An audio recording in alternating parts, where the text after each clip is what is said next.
Hey, welcome to Fix-It. Today I will show you how to stop flashlight while incoming call in Android. Let's go.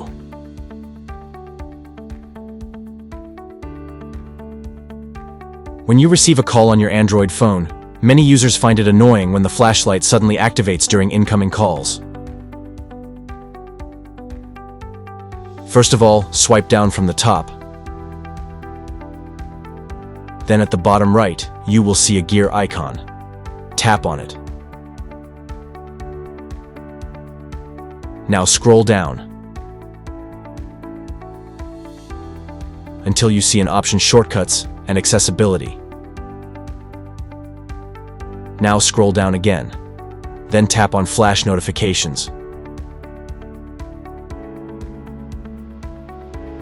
Now to stop the flashlight from turning on automatically when you receive a call, simply toggle off this switch over here.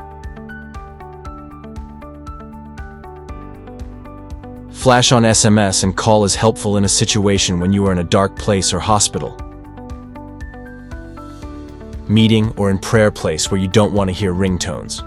Regulate the number of flashes when new message is received.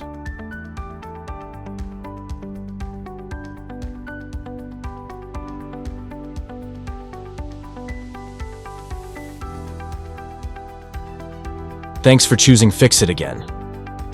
Hopefully I fixed your problem today. Let me know in the comments if you have any questions about the video.